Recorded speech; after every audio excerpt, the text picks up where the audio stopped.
Ang enzyme ay isang uri ng protein na napakahalaga sapagkat ito ang nagpapabilis ng chemical reaction upang madigest natin ang ating mga kinakain katulad ng karne na isang protein, mga kanin na isang carbohydrate, at ito ay hindi na ma-manufacture ng anumang kumpanya na meron sa mundo sapagkat sila ay nagsusurvive lamang sa loob ng 1 hanggang 16 na oras.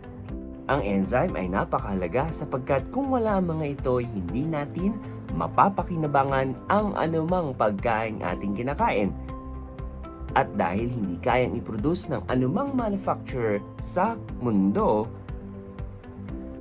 ito ay makukuha lang natin sa mga hilaw na pagkain katulad ng mga prutas at mga gulay.